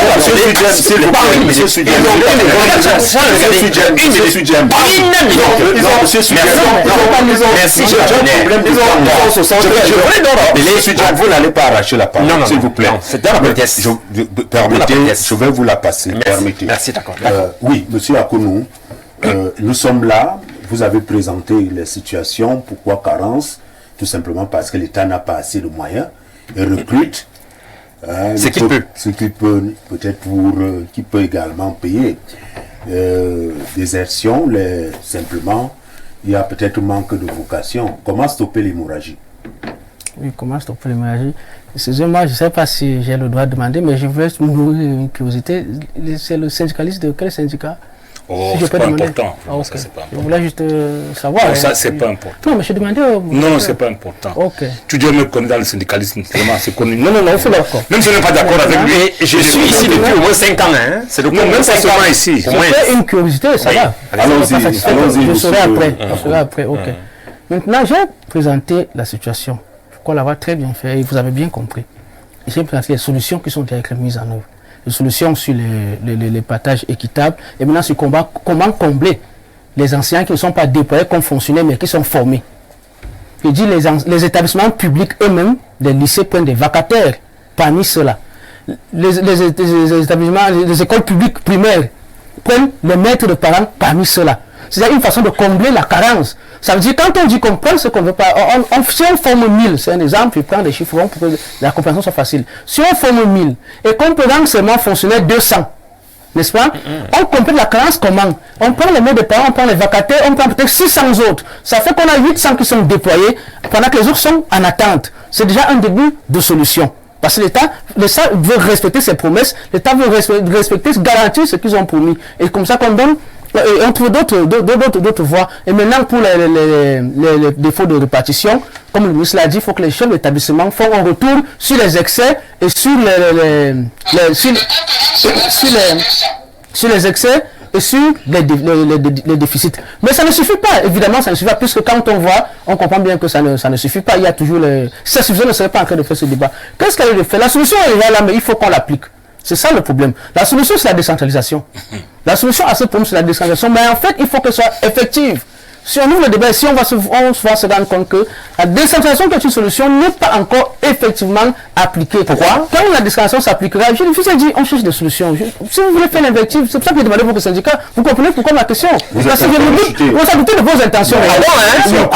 Écoutez, la solution pour moi est la décentralisation, qu'elle soit effective. Quand les régions vont effectivement, auront les moyens en termes, les moyens financiers, auront les moyens stratégiques et auront toutes les compétences transférées pour s'occuper de l'enseignement secondaire et que les communes aussi auront tous ces moyens réunis pour mieux gérer l'éducation de base en termes de personnel et en termes de confort, de confort des élèves et des enseignants.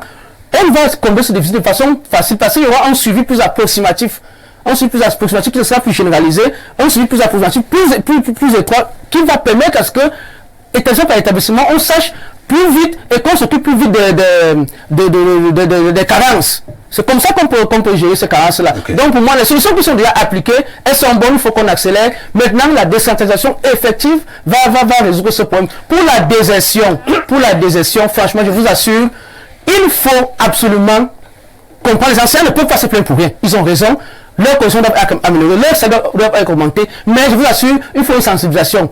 Il faut aussi un retour au pays qui vous a formé. C'est trop facile dès qu'on apprend qu'il y a 3 millions à quelque part. C'est un que vous demandez de partir. Je suis pas une vérité, je dis pas quelque chose. Il faut quand même que je dise à mes frères qui sont là. Je suis fils d'enseignant, de père et de mère. Le père du secondaire et la maman du primaire.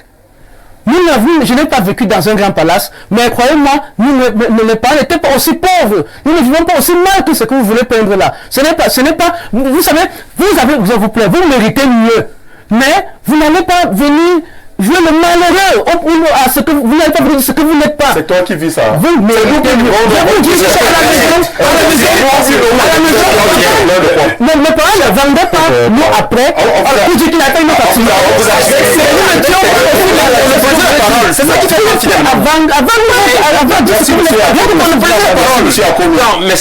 merci.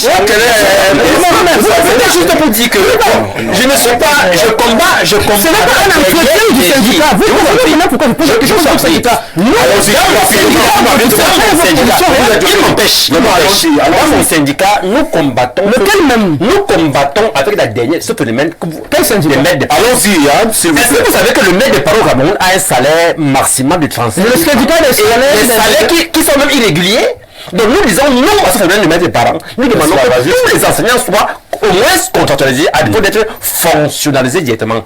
Et je disais donc que cette lettre que nous avons déposée au Sénat et à l'Assemblée nationale vise deux objectifs.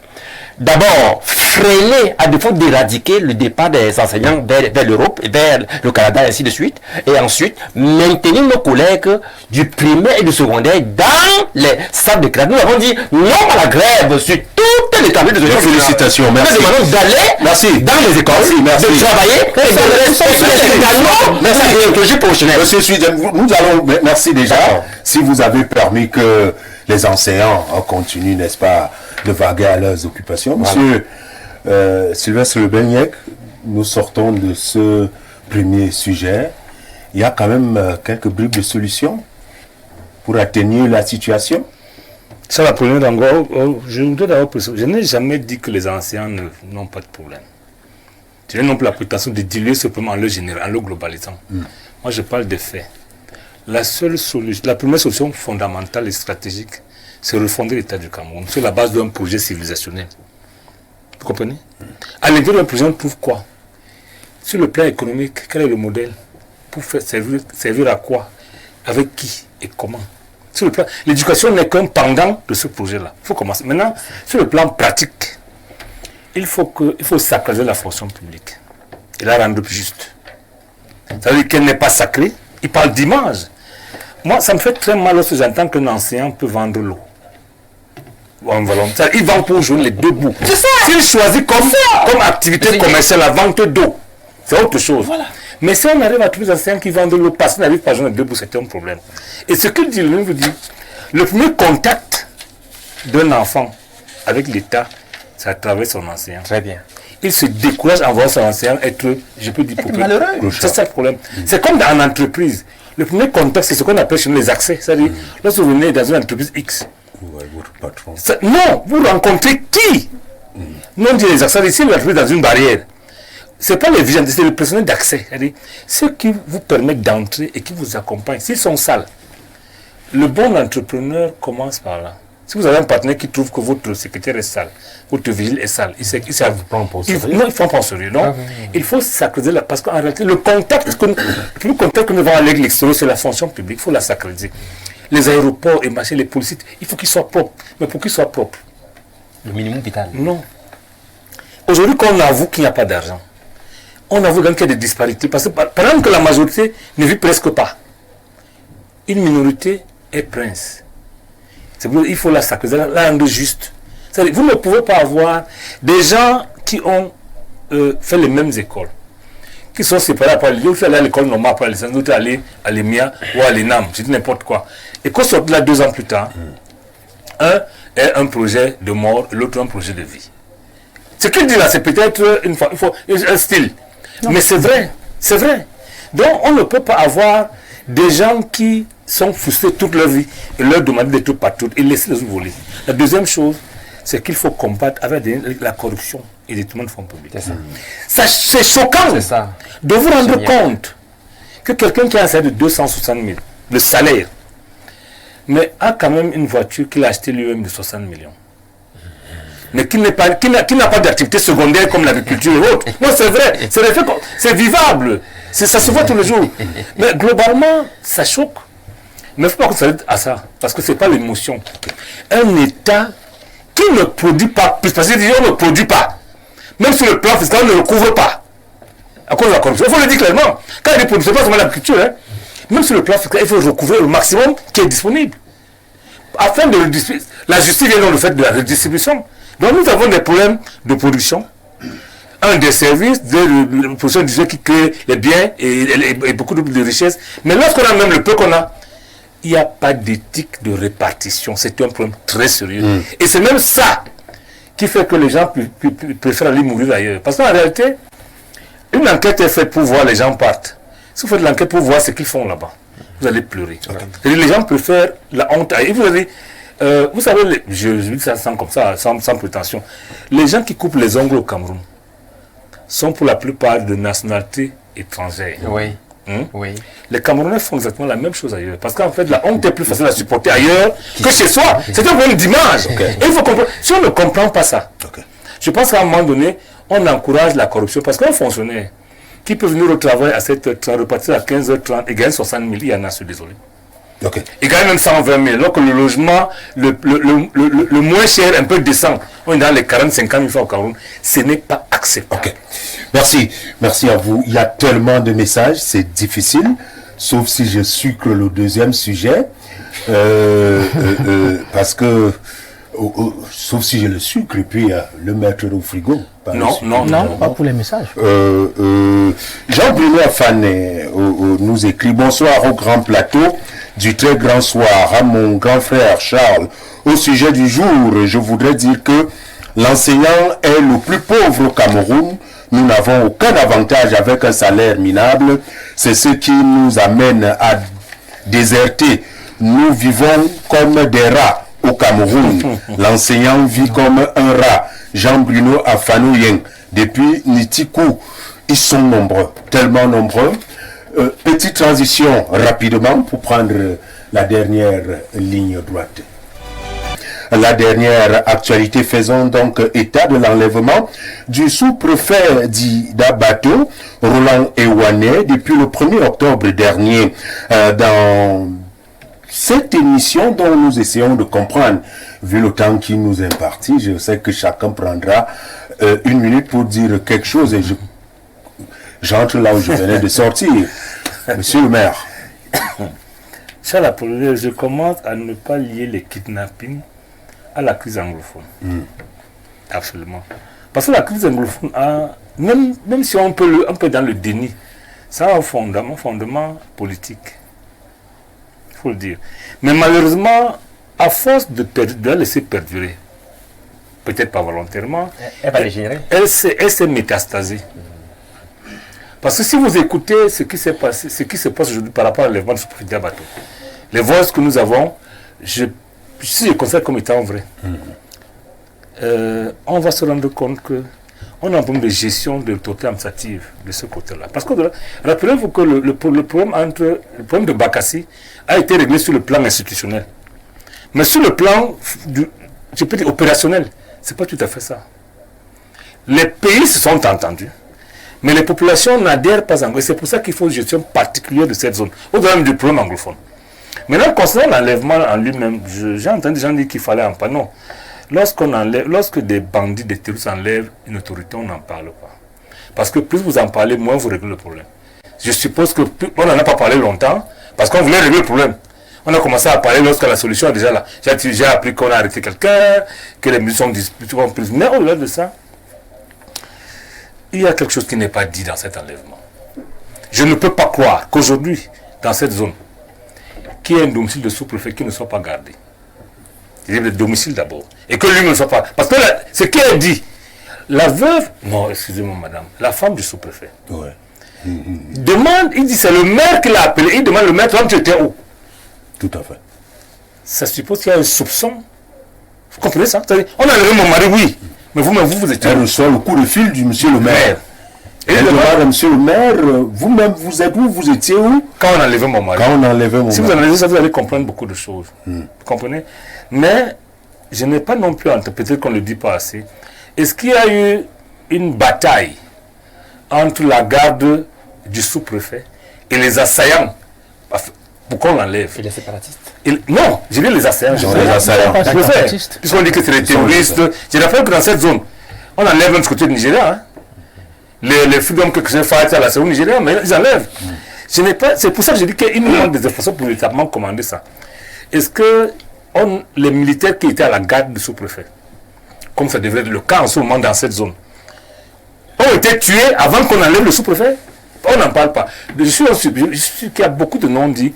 Et si ce n'est pas le lieu d'en parler, si on mélange le voice de la dame du sous-préfet, hein, qui demande au maire, et qui décrit comment ces gens sont logés, que le maire et sa famille, et même le premier adjoint au maire, a pris la case de passage. Tout à fait. Apparemment dans la même conscience que le petit sous-préfet. Vous étiez au quand on a enlevé mon maire. Alors moi je pose une question. Est-ce que ce domicile tel que c'est décrit est le bon domicile? Ou le sous-préfet a été enlevé ailleurs que chez lui? Parce qu'il n'est pas pensable qu'actuellement avec la crise qu'il y a là-bas, et même la zone frontière de Bakassi, quand à un moment donné, le domicile du sous-préfet ne soit pas gardé par des militaires, les meilleurs, le BIR.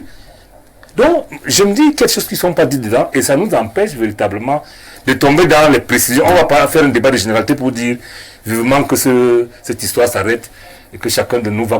Parce que je ne sais pas comment on peut compenser ça. Celui qui a enlevé le sein de sa famille, ses enfants et sa femme, ce n'est pas... C'est invivable. Le Léonie Fou, oui. Je crois que c'est la deuxième fois nous parlons, n'est-ce pas, de ce sujet. Et les mêmes questions que posait le monsieur le maire, j'ai posé cette question ici. Comment est-ce qu'on est arrivé comment on a accès au maire, au sous-préfet? Où est passée la garde? Voilà. C'est la grande question. Et que dire, n'est-ce pas, de cette situation?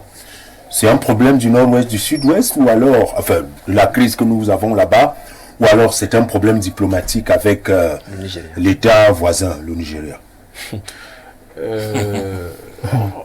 En réalité, vous savez, on a cette fâcheuse habitude chez nous de nous débiner des problèmes qui sont essentiels en accusant les gens.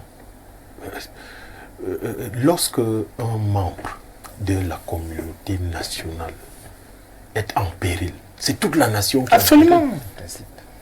Ce n'est pas le problème du nord-ouest et du sud-ouest, c'est le problème du Cameroun. Nous en parlons, raison pour laquelle nous en parlons là. Oui. Ouais, Seigneur. Je vais vous dire vraiment des choses que... Moi, j'habite un quartier où tout autour de moi, les gens sont majoritairement originaires de ces régions-là. J'ai vu des gens, Charles Apollinaire, on va vivre à 8 dans une chambre. Oui. Vous n'imaginez pas. Des filles se vendre, se prostituer pour une miche de pain. La pauvreté. Non, c'est la guerre qui les a entassés à Yaoundé. Qui crée la pauvreté? La promiscuité. D'accord. Non, ce n'est même pas nécessaire.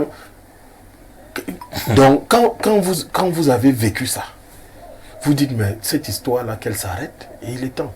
Et vous parliez tout à l'heure des circonstances. C'est l'insécurité liée à la guerre, hein, qui entraîne ce type de situation.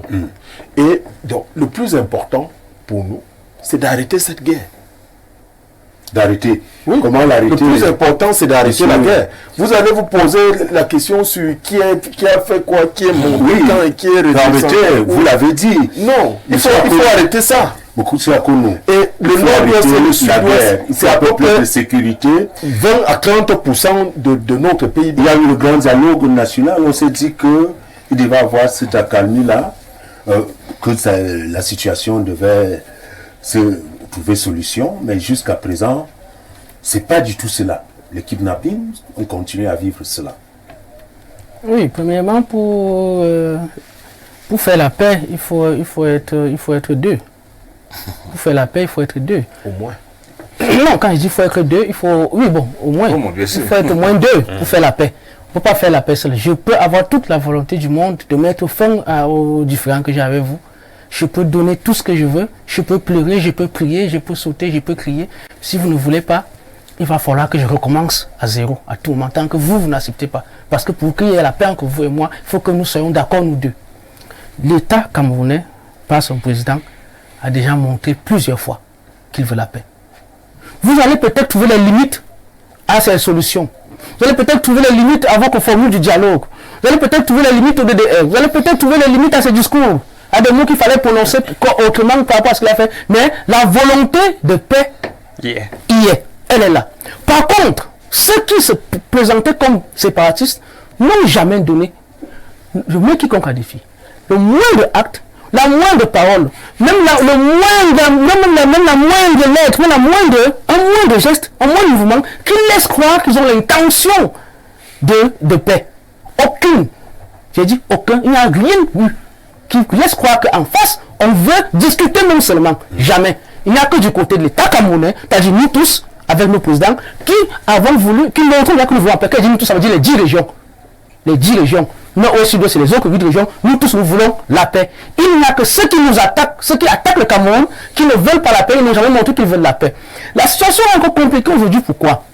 Parce que nous n'avons plus à faire. Parce que quand on disait les séparatistes avant, on avait affaire, il y avait une pensée derrière, on construit, je chute s'il vous plaît. On construit derrière une philosophie, mais là, il n'y a rien.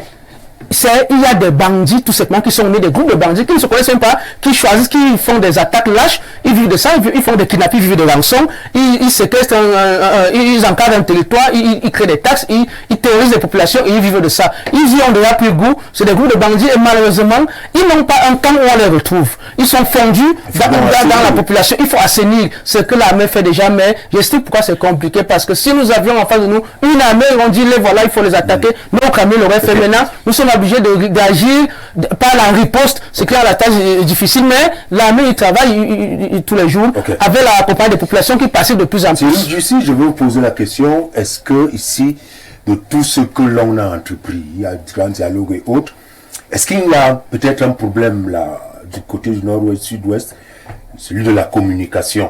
Parce que si au nord, pourquoi Haram on a pu trouver, n'est-ce pas, une solution, est-ce que c'est pas ça qui manque également de ce côté-là? Non, je crois que c'est terrible et triste de parler du nord-ouest et du sud-ouest parce que ce sont des parties du Cameroun et ce sont des Camerounais qui y vivent. Je ne sais pas, les informations qui me parviennent sont tellement dramatiques. Je ne sais pas, mais je ne veux pas le dire ici, mais selon certains sites que je suis en train de lire, on dit que le sous-préfet aurait été exécuté parce que l'État n'a pas versé la rançon demandée. Est-ce qu'un État doit payer la rançon? Ça, c'est notre débat. Mais je me dis que ces informations, je les ai lues, mais je ne peux pas les confirmer. Mais j'espère que c'est faux, que le sous-préfet Roland Iwane est toujours en vie, il est toujours parmi nous. Et je suis triste. Bon, le conflit du nord, du nord-ouest et du sud-ouest, je crois qu'aujourd'hui, avec le recul, on peut se dire, si on avait procédé autrement, Ok. Parce que beaucoup fixent la naissance de ce conflit en 2016. Mais quand vous observez l'histoire du Cameroun, c'est depuis dans les années 70. Non, on pas refaire Il y a cette des histoire-là. Si, c'est la refaire malheureusement. Mais, Oui, je dis pas maintenant. Je voudrais juste terminer en disant que j'ai ici toute ma solidarité pour la famille du sous-préfet Roland Ewanet, et également parce qu'il n'a pas été enlevé seul, il a été enlevé également avec un agent communal, Ismaël Etongo. Ok. Vous allez me faire l'amitié d'intervenir la prochaine fois. D'intervenir avec une seconde, en une seconde. En une seconde, alors. Vous voyez vraiment, nous sommes déjà à 6 000 morts là-bas au Nozo. Nous sommes à 700 000 déplacés. Nous sommes à plus de 600 000 déperditions scolaires avec les déstabilisations de la CDC, avec, n'est-ce pas, les incendies des écoles, des hôpitaux, des marchés. C'est déjà beaucoup. Mais ce que je souhaite pour mettre un thème, n'est-ce pas, à ce conflit qui n'aurait jamais dû être, c'est que le président Biya fasse un saut là-bas. Que le président Biya, que le patriarche Biya, n'est-ce pas, celui qu'on considère comme étant, n'est-ce pas, l'homme du siècle, fasse un saut là-bas au Nozo pour rendre visite à ses compatriotes. Est-ce que vous savez qui est le chef d'État? Vous l'avez dit. Vous avez dit que le président Biya doit faire un saut. C'est urgent. Merci. Merci, chers amis, chers invités. Chers téléspectateurs, ce fut un plaisir de vous servir encore ce jour. Retrouvez l'information dans quelques minutes en langue anglaise, et puis à 20h, Karim Komo sera là pour vous donner les informations en langue française. Ce sera un journal avec un format bien étalé. Mesdames, Messieurs, ne manquez pas également le rendez-vous à partir de 21h avec Stéphane Barga avec ses invités. Moi, je vous donne rendez-vous demain lorsqu'il sera à 17h, si seulement s'il plaît à Dieu. D'ici là, restez scotchés Info TV. Au revoir.